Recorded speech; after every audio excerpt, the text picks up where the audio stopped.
Welcome to the Dynasty Deep Dive, where we go beyond the surface into depths unknown. I am your host, Jonny Tooma. Today, I am joined by a very special guest, inventor of the RAS, the Relative Athletic Score, Kent Lee Platte. Ken and I are going to talk through some of the work he does with the RAS, how you can use the data to make more informed fantasy football decisions, and give you 4 names of players from this class that can win you your fantasy leagues. So let's get straight into it. Kent, great to have you. This is a freaky class. Tell us, did you have fun charting it? And kick us off with one player whose combine performance stood out to you for fantasy football drafts. Yeah, so I've really enjoyed this class, especially the running back group. I don't think that anybody really – it was a strong class, but I don't think people really expected it to be this athletic of a class and this well put together of a class overall. It's always fun to see guys go out and run fast. We got a lot of those guys this year. If I had one person that I would say is somebody to flag for athleticism and fantasy, it would be Omarion Hampton out of North Carolina. Not just because he's super athletic. You're going to hear me say this many times. In fantasy, opportunity is king, and there's nobody with more chance for good opportunity that matches that athletic profile than Hampton does. Yeah, you say like a good chance for opportunity because he's going to get drafted high. Yeah, people draft high running backs. You know they're going to get time. They're going to get playing time on the field, and he's got the athleticism to do something with it. Yeah, this is your RAS card for him. So I look at these as percentiles. Is that an accurate way to kind of do it? Like 9.6 is like a 96th, 97th percentile. Yeah, it's basically percentile.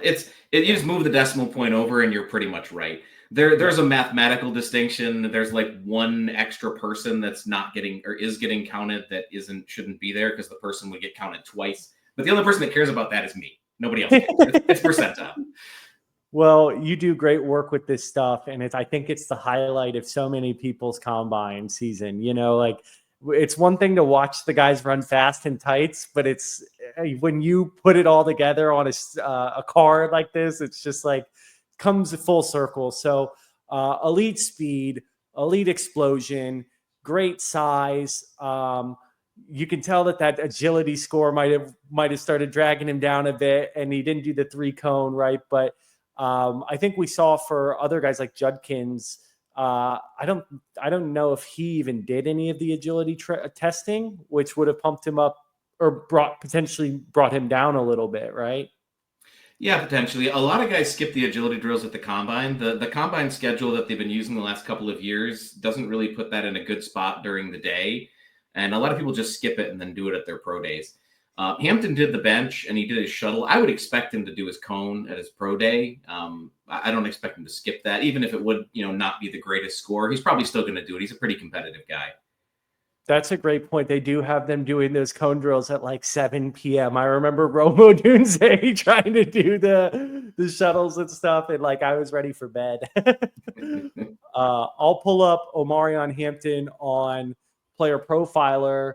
Just kind of a fun call out here is obviously a very strong athlete, best comparable player, Jonathan Taylor, right? So that's a lot of fun. I can imagine Omarion Hampton truthers getting really excited about that 30.0 BMI, which I'll ask you if you've heard anything about this. Like I've heard that 30 is kind of the magic number. Is that something that you're familiar with? For BMI, I've heard different things about BMI. It really depends on what you consider to be good, and you'll hear people say things like it's an arbitrary distinction, and that kind of has a negative connotation to it. Like arbitrary means it doesn't matter, but it's not that it doesn't matter. It means that there's not a statistical reason for it to really matter. It's you can set anything to being like a requirement or something that you consider good, and as long as you have enough people hitting that threshold, that's fine. Most teams operate that way. Yeah. But I mean, undebatably, the size you want, the speed you want, solid burst, solid dominator rating, decent, good target share for a guy I think many don't consider a passing back.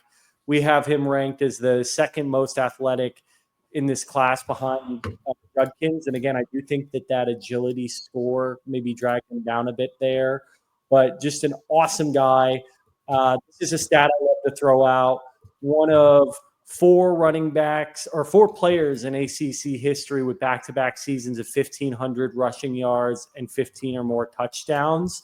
The other three being Dalvin Cook, Travis Etienne, and Lamar Jackson. So not bad company at all for our guy, Omarion Hampton. I am happy you brought him up because I've had a lot of fun tracking him ever since he was a sophomore. So my next question for you, Kent, is, one of the stats I also like to kind of throw out there is that this is the fastest running back class ever in terms of average 40 time at the combine. The average 40 time was 4.48 seconds. And that made people apparently hate Caleb Johnson because he ran in the mid 4.5s, right? It just looked very slow relative to the rest. So again, with this being the fastest on average running back class in combine history, is this the best RAS class for a running back?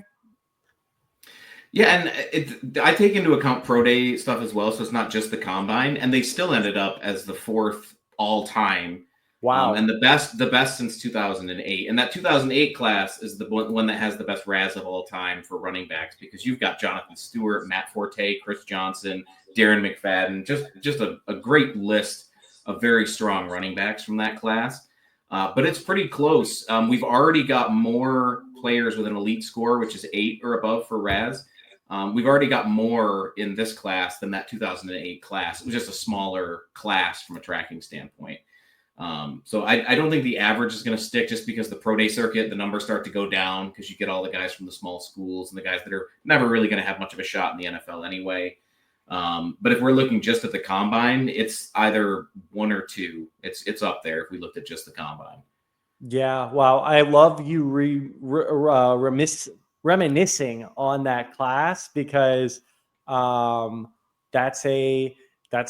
guys weren't just combine warriors. That was a solid NFL production class too. So yeah. I maybe for next, I had kind of asked, give us 4 of the guys you want. And I think this ties to that same theme. But one of my questions was, give me your most undervalued, biggest sleeper in this class based on relative athletic score. And is that one of the guys you had planned to mention as a combine freak anyways? Yeah, because there's Tuten and then Bech, depending on where we got to it conversationally. Okay. Because Tuten was the biggest surprise, I think. I think people expected Bech to test really well. But there's a different reason why Bech's kind of getting overshadowed right now, because he didn't run the 40. Whereas a lot of guys did. And even though the wide receiver class isn't the greatest wide receiver class, there's a lot of really strong players in there. And we had guys that ran in the 4.2s and the 4.3s. Those guys are always going to get more airplay during the combine. They're going to get talked about more. So a guy like Bech, who didn't run the 40, they didn't really talk about him that much during the combine. He didn't really get a whole lot of airplay during the event. And then it seemed like he was kind of left in the back for conversations afterwards too. A lot of people were talking about some of the other players that scored really high. But Bech did fantastic, and he's a converted tight end. And we're expecting him to do, even more stuff once he's actually in the NFL, because he's got that versatility that he brings, and he's got really good hands and really good route running. He's one of those players I expect to get a role pretty much immediately. Whereas a guy like Tuten was just surprising. You didn't expect him to run the way that he ran. He doesn't have that typical body type for a guy that puts up those kind of numbers. And it was a nice surprise. I believe he has some issues with fumbling and ball control. Wow. But this is a guy that I would absolutely take a chance on later on, because even if he gets those opportunities, that's 4.3 speed from a guy that don't look like he can run it. He's going to get underestimated. He's going to get open in space, and he's going to get one of those big plays that you really like. And that, of course, leads to more opportunities. So those are the 2 guys that I would look at. Yeah, and we'll talk about Jack Bang a little more. So don't think I'm running off on you there, but I want to stay on Tuten for a second, because first off, great call out on the fumbles. This is something I always am like shaking people lucid when they start getting super high on the speed and the measurements. I'm like, look, this guy played at a small college his first year, couple years, never fumbled, had 0 fumbles those first 2 years, then transferred to Virginia Tech the last 2 years, had 9 fumbles across those last 2 years. So clearly the step up in competition was a challenge with ball security, right? And like guys like Dylan Lobby, you know, who you get so excited about coming out of the combine. They test pretty well. They give him 1 carry for the Raiders. He fumbles it, and that's the end of his career, right? So ball security is job security. I am always preaching this. And it's, you know, it's one of these things you got to temper the expectations, right? Like this is an awesome RAS, not just the elite speed, but the vertical, the broad jump. Like that is an explosive guy. I had the honor of actually asking Bhasyhul at the combine, hey, were you 100% last year? Because you had a knee brace on for some of your games and stuff like that. He's like, I was dinged up. I'm not going to lie. Wasn't 100%, but I look forward to showing you guys what I can do at the combine. And like, boy, did he ever, right? So super exciting player. I think this guy will still, I personally believe, be like 5th, 4th, 5th, even later round. Early day 3. The depth of this class, but not someone you want to rule out, to your point, just because of, you know, what we're looking at here. And just, I mean, he was productive in college too. It's not just speed, right? So pull up his player profiler. The Spiller comp's a little interesting because he's not quite the size of Spiller, right? But solid BMI. Again, he's a stout guy, really solid college dominator, solid yards per carry. Again, up there in our athleticism score. We factor in size and his poor, just like you do. Poor size dings him a bit there, but you got to like a guy who's got over 1,100 yards and 17 total touchdowns in his senior year. So, yeah, and he was a lot of fun. I got first turned on to him at the Senior Bowl, and it was because of his movement skills. I at that point I hadn't really watched very many of these players. I'm coming off of some time off, but I'm coming in watching him, and just the amount of explosiveness that he had, like visible explosiveness, was really, really impressed me a lot there. And I talked about it openly on my feed on Twitter. And I've mentioned him several times since then because I expected him to have a surprising performance. I didn't expect him to jump over 40 inches in the vert and, you know, to have one of the fastest times at the combine. Wasn't expecting that at all. Very pleasantly surprised by that. But his ability to move and the way that he moves is a rare trait. That said, like you said, the fumbles is not a great trait, and it's not a rare one either. A lot of guys have fumbles, and a lot of guys aren't able to capitalize on being that kind of a great athlete because they're not able to get that under control. Yeah. And if he's able to, he could be a dangerous player. He has all of the other traits that you want to be a successful running back, especially in like a one-cut system where he doesn't have to do a whole lot in a phone booth, just make one cut and go. That's the kind of system where you'd see a guy like that thrive in. Yeah, he's a dog for sure. I saw him at the airport too, and I was like, way to show out at the combine, man. And he was like, thank you. But I mean, because he was he was the belle of the ball for a little bit, right?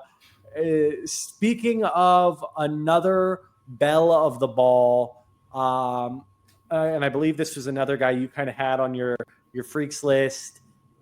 Everybody is talking about the 4.29 speed. Talk to us about Matthew Golden. Yeah, and he didn't get a RAS because he didn't have enough metrics to qualify. He only had 5. He needs 6 to qualify.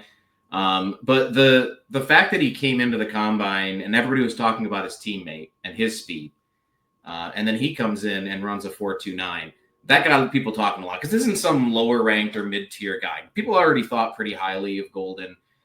But speed kills in the NFL, and we've seen that guys with really, really good speed who are generally rated high, that does tend to move them a little bit in the national perception of where they're going to be drafted. This is probably a guy that's going to go late day 1, day 2. And I think that's his floor. I don't know why you would expect him to fall any further than day 2. Day 2 guys are going to get opportunities in the NFL. They're going to get an opportunity to get on the field. How refined he is in his deep route running and ability to get yards after the catch, that's what's really going to determine how much volume that he gets. We've had guys come in that just weren't really ready to take on that starting role. It took them a little while, or maybe they had a quarterback that wasn't really that good throwing deep. That kind of stuff happens all the time when you have a guy that's a known speedster, and there's some development to it. But if you get him in the right spot or with the right quarterback, that kind of pairing can be extremely dangerous. We see Patrick Mahomes throwing to guys deep like it's nothing, and able to get a guy that open with that kind of speed. That can be really dangerous. If he's got Daniel Jones or somebody throwing to him, it might be a little bit more difficult. You don't really see him pushing the ball downfield as accurately, as consistently. So you would want to be a little bit more wary in those types of situations. But if he gets a good quarterback pairing, that could be a really good fantasy opportunity.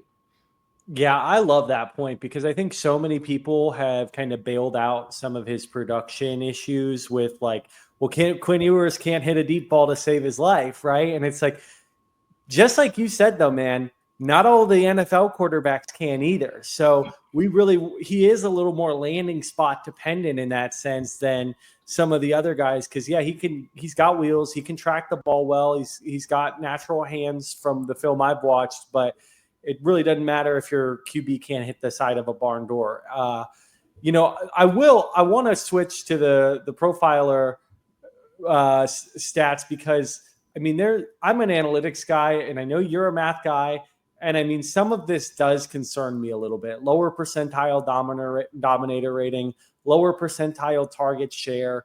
Like, what would you say if I'm like, yeah, I think he's going to be a good NFL player. I don't know if he's going to be that guy, from a fantasy perspective of a big target earner. Like, do you have a rebuttal to that? I don't have a rebuttal. I just look at it slightly differently. So I look at things in terms of valuation and evaluation, right? Your evaluation is what you think of the player, what you think they can do, how you feel their athletic ability fits on the field, all that stuff that you think about when you're talking about how good you think that player is going to be. Valuation is completely different. That's based on how is an NFL team going to value this skill set, which is why you get positions that are not necessarily considered first rounds most of the time because they're not valued as highly. It's the same thing on an individual level. Whenever you have a guy that's a smaller speedster, and he's not really that small on the small end, we've got guys that are way smaller that are speedsters, so he doesn't really have that working against him as much. But when you have guys like that, they tend to come with a limited route tree. And we both mentioned, throwing deep. If you're a speedy guy and your quarterback can't throw deep, you need to get good at crossers. You need to get good at those short routes so you can take the ball and get yards after the catch. If you can't do that, you're not as valuable as a wide receiver. So it isn't all on the quarterback. The wide receiver still has some of that onus on him to pick up some of that. If your quarterback is sufficiently trash, there's nothing you can do about it. You're just kind of hoping that you can Kenny Golladay your way into a perfect situation and land with somebody who can actually throw. But, right. It's never going to be just one or the other. You always want somebody who is good at a thing good enough at a thing that it can be dangerous against NFL teams, but versatile enough that they can do other things. They're not tied into that one thing. Because if you can take away their one thing, they're not very useful on the field. And that's where I think the biggest problem with Golden is going to be is how good is he at those other things? Because we know he's got the speed. Yeah. It's all valid points. I like the Santana Moss player comp that Player Profiler made there. I saw that and was like, that kind of like I could see a little bit in his game. He's got some wiggle. He'll burn you deep. I feel like Santana Moss had some of that at the start of his career too, where he wasn't really thought of as a guy who could do everything. He was kind of pigeonholed early on in his career, and then as his career started to develop, you started to be like, oh, he can do other stuff a little bit. Right. Yeah, it's an interesting comp. I will say again, I think the guy is an interesting prospect. I have him outside my top 5 wide receivers, including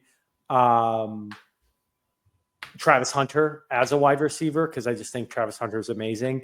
But again, it's not that I'm crazy low on the guy in my perspective. I just think that the noise around him above Tet from Daniel Jeremiah and stuff, him as just the number 1 wide receiver just kind of started I'm like, man, you literally just moved this guy higher because he ran fast in tights. That's not great process in my perspective. So if you think a guy is slow, and your whole concern is his speed, and then he runs a 4.29, you might move him up in your rankings because you thought it was a weakness and it's potentially a strength. If a guy runs fast and then he runs fast, he's just a guy that runs fast. You already knew that. You don't need to add it in again. Like, we've seen it. Yeah, I just don't know if to your point, I don't think anybody expected him to run that fast, right? No. But very, very solid. It's one of those things where you run that fast and you're done. He didn't want to do drills after that. He didn't need to fill out your RAS card. He said, first round locked up. I'm good. Well, we're going to roll a quick promo and we'll get right back to the show, guys. Rookie. It's all about rookie talk in fantasy football right now. So why not go use all that knowledge to do something other than a mock draft? Chris Jimino won $8,000 with just 2 teams last year, and each draft took 5 minutes. That's pretty good ROI. You can start doing rookie drafts for money today on FastDraft. The Origins tournament is live. It is the place to go and monetize your knowledge of rookies and use your favorite player profiler host promo code for a $25 deposit match. Now let's go start drafting faster. Very cool. He's got a great shirt. And yes, you can use my Twitter handle at Fantasy Picasso for a 100% match on your first deposit, up to $25 on FastDraft. So really fun. Love that promo because we're talking rookies, right? And this is like, go, watch this episode, get some good advice on this rookie class, then go draft. That is the only place I've ever found in the fantasy football realm, FastDraft, that does a pure rookie Origins best ball draft. It's, I love this time of year for the rookies. So planting your flags, drafting just nothing but rookies is such a unique thing. So I have a lot of fun doing that on there. Let's keep it rolling.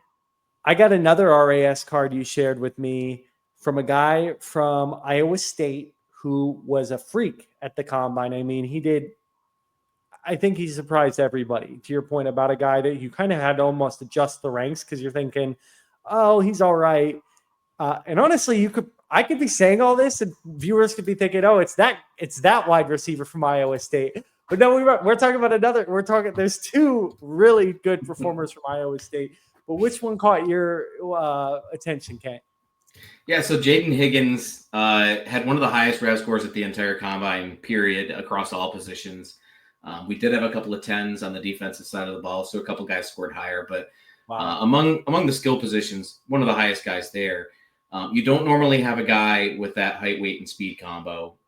He put together a great combine in terms of his measurables. He has great arm length, great height, great weight, great 40 time, great 10 split. Both of his explosion drills were really good. This is a guy coming in with a nearly flawless profile in terms of athleticism. I just like anybody, you always want them to do the agility drills when you can, but I don't know that this is a guy who necessarily needed to have great agility drills. A 6'4" receiver, if he's your short area guy, I don't know what you're doing anyway. I mean, there's guys that can do it at that size, but it's not a very common profile. You usually want those guys going up and get footballs or using their body to box out defenders. And he's got that body type and that type of athleticism. By far the most talked about wide receiver on my feeds on all of my socials, by a fairly wide margin too. Wow. Everybody really loved it. So he if other people are a judge, then I would say that that's the guy that would qualify for the top performer. Okay. Yeah. I mean, I'll be honest. I saw him at the combine during the interviews and was like, I kind of kept moving. I don't remember there was, they have 8 or 10 people up at the podium at once. But I saw him. I'm like, looks like a guy I'd like grab a beer with, he's wearing like a hoodie and stuff. Like I had seen some film. He's a solid player, but like just this took me back, even the measurables, like measuring in at 6'4". A lot of guys, they say they're 6'4". I love when the truth comes out at the combine. I think found somewhere that like Cam Scatteraboo was like 6 foot, And like I saw this guy walk around like a half head shorter than me, and I'm like, okay, so the truth is gonna come out pretty soon. This dude's not 6 foot. But Jayden Higgins, actually 6'4", actually 214 pounds, fantastic jumping measurements, solid speed. You have it at good, right? But good is good enough when you're getting this 9.92 RAS. And you know what? Like I said, I did adjust the ranks a little bit, and I rewatched the tape, and it made me get really excited about the fact that he's got the athletic traits, but he's also got really good ball skills and solid hands. I hate helmet scouting, but like one of my favorite wide receiver analysts is Matt Harmon. He did his reception perception, and he comped him to Isaiah Hutchinson, which kind of scared me a little bit because I'm like, yeah, big guy, very productive at Iowa State. Will he separate at the next level? So let's go over to Player Profiler and see who the comp is for them. I actually liked this comp a bit more, Allen Robinson. Now, obviously, Jayden Higgins ran faster than Allen Robinson, but Allen Robinson, when he was a rookie in his first couple of years in the league, was torching guys on long balls, a vertical threat, big body, box out wide receiver. And again, you look at the metrics, they're there. Solid dominator rating, great target share, 86 percentile. The production is what you want to see. Almost 1,000 yards in his rookie or junior year, almost 1,200 in his senior year, 87 receptions last year. Like this is great production. And so I like what I'm seeing. I'm curious if he'll be a day 2 pick.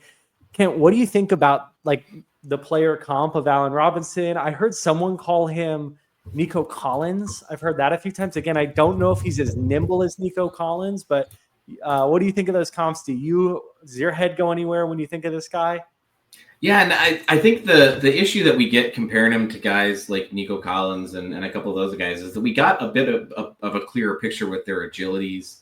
The top comp that we use, and again, everything's percentile, so we just use percentile to find the athletic comps in the same way. Nico Collins was one of his top 5 athletic comps. Braylon Edwards was another one because of the size, the height, weight, and speed combo. I like that one.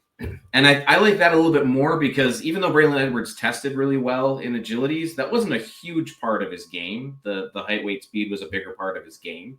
So there was a better stylistic comp there. I think Allen Robinson's a really good comp for that same reason. You know, this is a guy that wins by boxing people out and being able to be to create that space that he needs on his routes, more than being a short area quickness guy. And I think that's a pretty good comp for him, actually. Yeah, solid.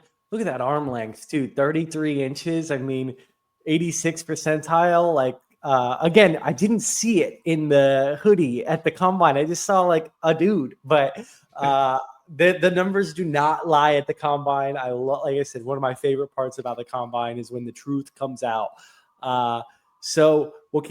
We delivered for the viewers. We got straight into 4 guys that you're super high on from an athletic traits perspective and your work with the RAS. I promised you that we would get back to your boy, Jack Bech. So I loved it because like when we were kind of prepping for this show, you got hyped up about it. You're like, not enough people talking about this guy, like really solid numbers. Can you just expand a little bit, like what you see here that really gets you excited?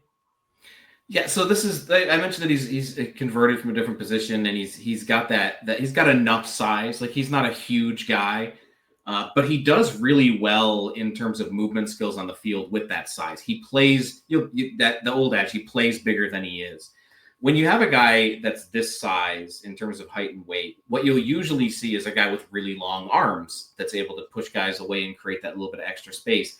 He doesn't really have that from a measurable standpoint, but you see it when you're watching him on the field. He creates a lot of space for himself with that quickness, and that's where the testing here comes in because he tested really well with the cone, which is more for rounding and stuff. Shuttle is what you want for more of the short, like quick stutter step type stuff.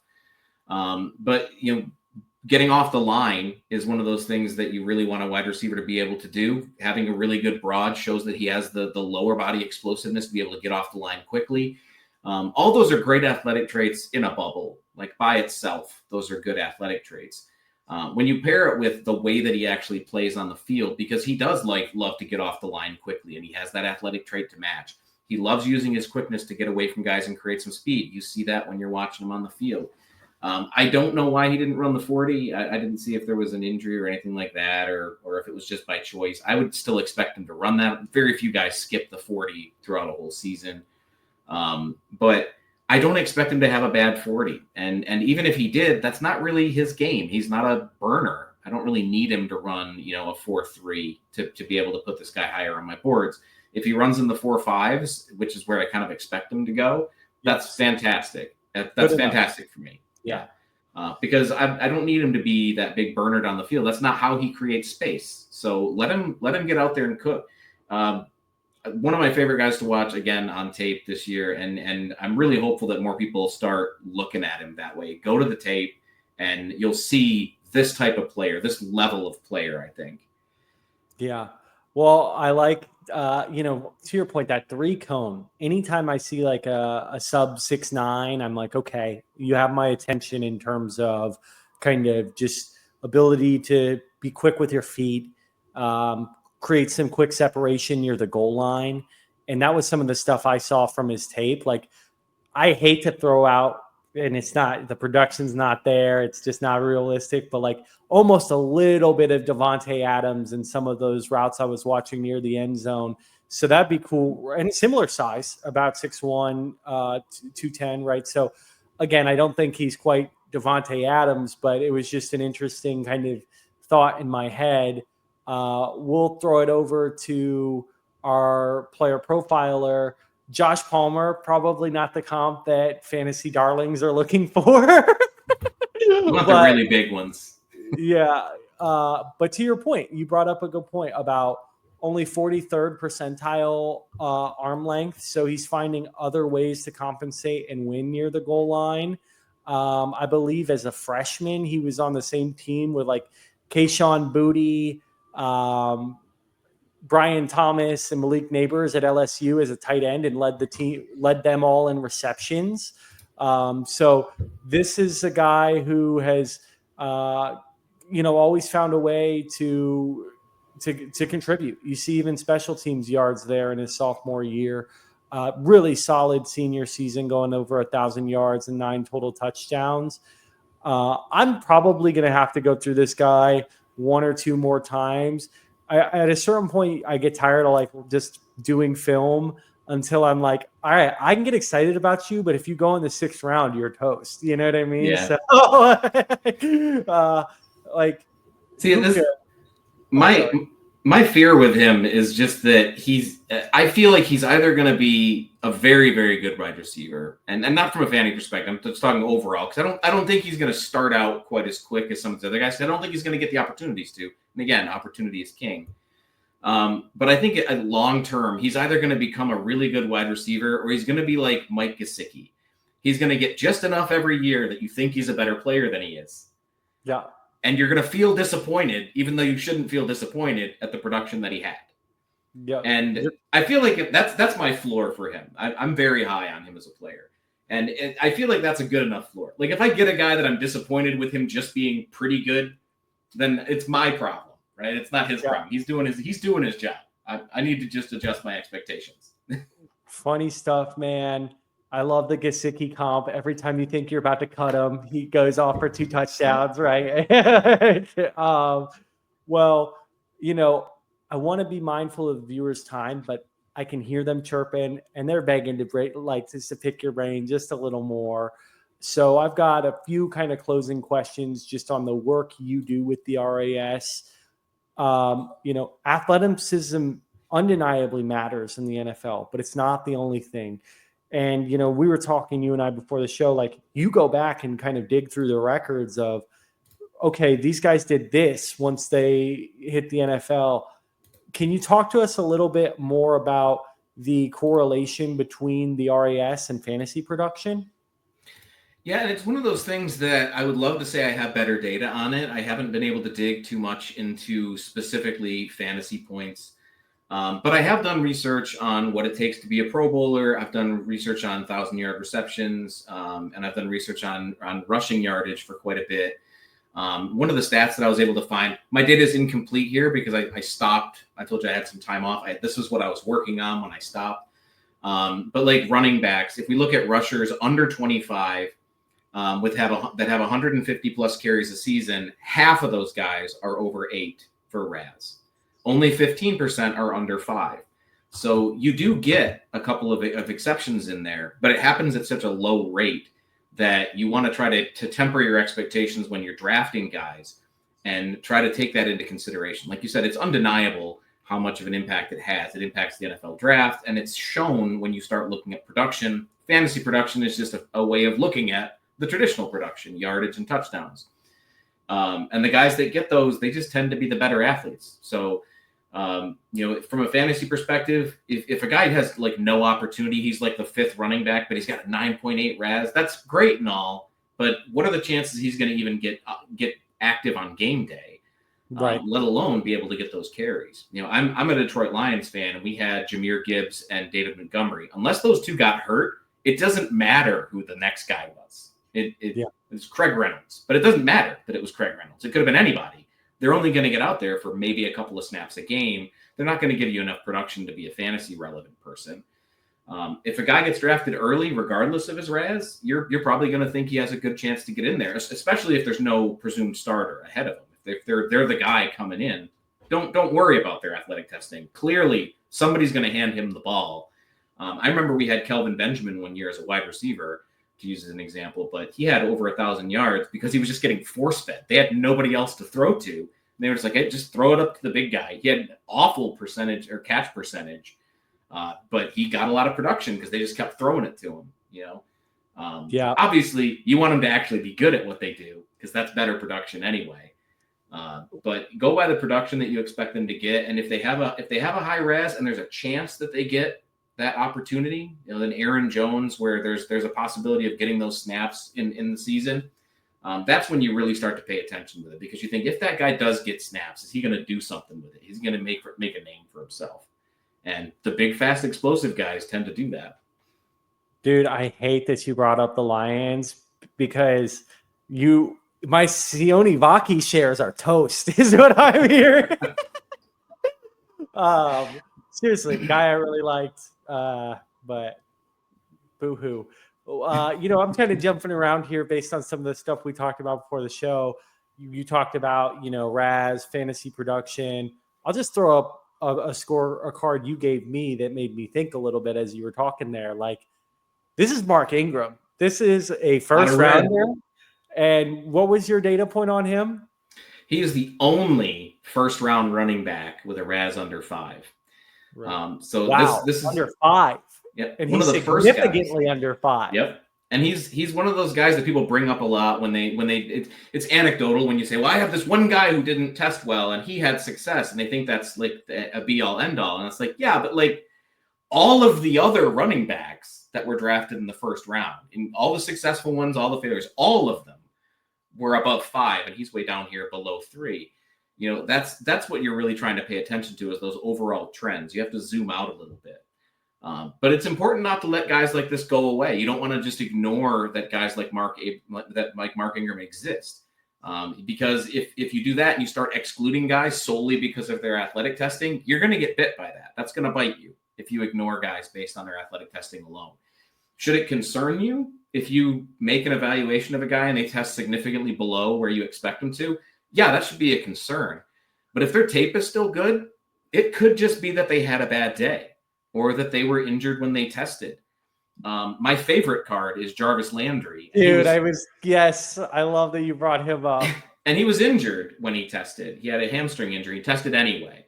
He wasn't the most athletic dude in the world. That wasn't really how he won anyway. But then he chose to test while injured hamstring. He has one of the worst RAS scores of all time. He had a 0.27. Like a 0.8 or something? Not even that. 0.27 out of 10. just absurdly low. And I love that. And it's not like, oh man, it proves your metric wrong. It's great for a metric like this because it gives you those outliers where you can go, okay, why was he still successful? Was there a different reason? Like first thing you have to realize, was his score because of an injury? We have Darius Leonard, who famously injured himself while he was running his 40. We had that this year with Gunnar Helm.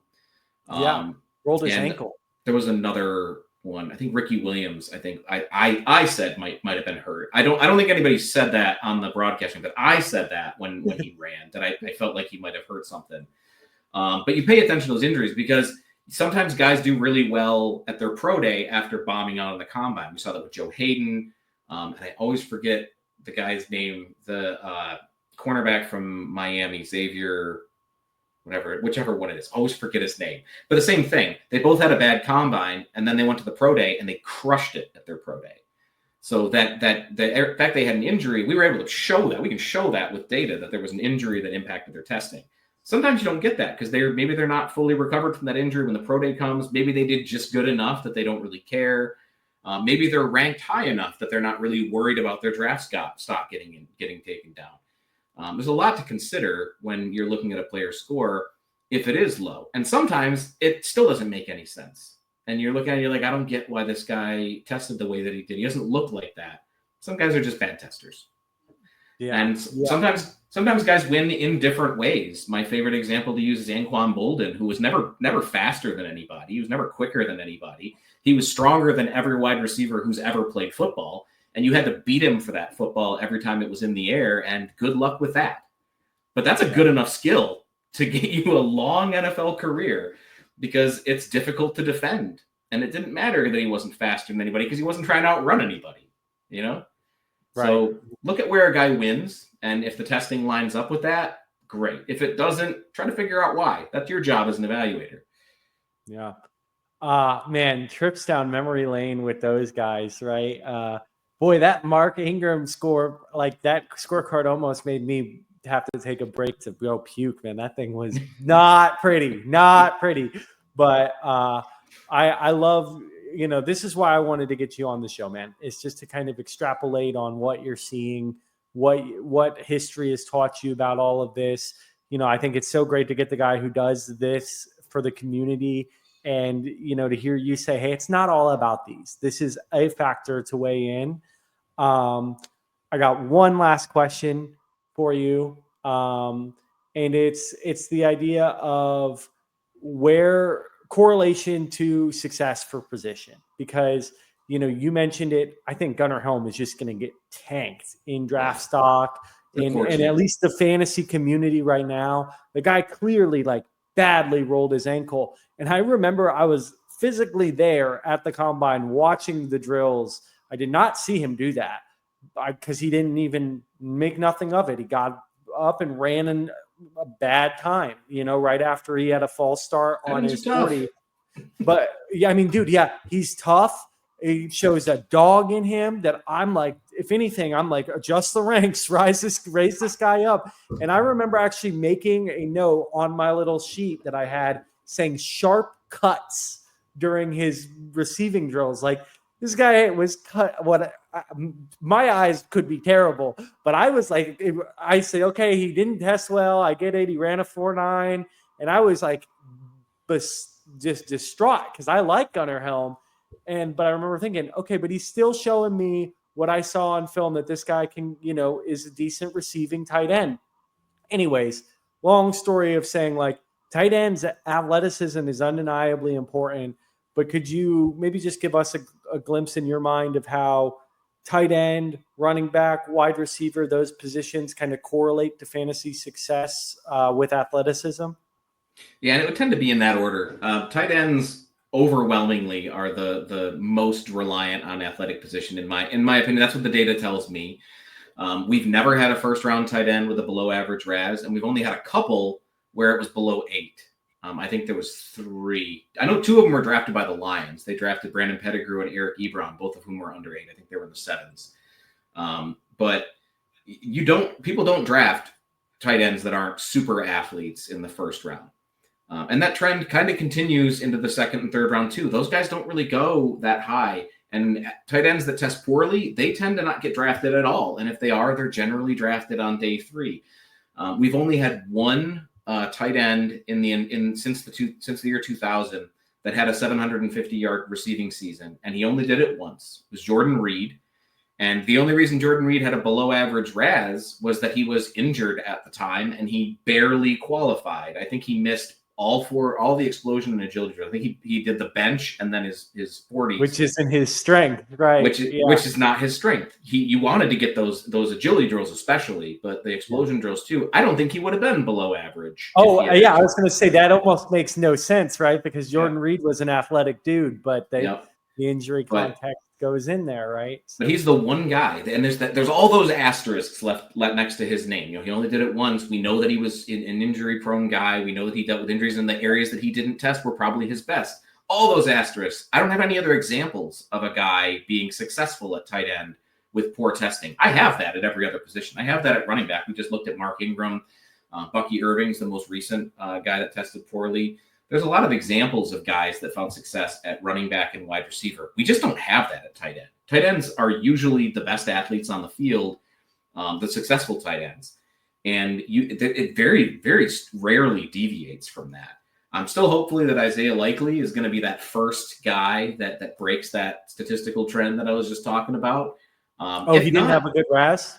No, and I was surprised by that one too. And I had actually talked to him before he did his testing. Was really excited to watch him, and then he didn't test all that well. He ended up in the 4s, I think. Wow! I'm hopeful that he's the guy because I love Isaiah Likely. Well, you don't really see that on tape, right? You see a guy winning jump balls, getting breaking long plays with, I don't want to call it breakaway speed per se, but I mean fast enough to be an NFL tight end. So, well, Kent, absolutely awesome having you on the show, man. You are just like, I wonder if you turned your head sideways, if it would be like 20 inches long because of all the knowledge that you house in there, man. The fantasy community thanks you for everything you do for us every year. We're lucky to have you. And thank you to the viewers who check this out. And good luck winning your fantasy leagues.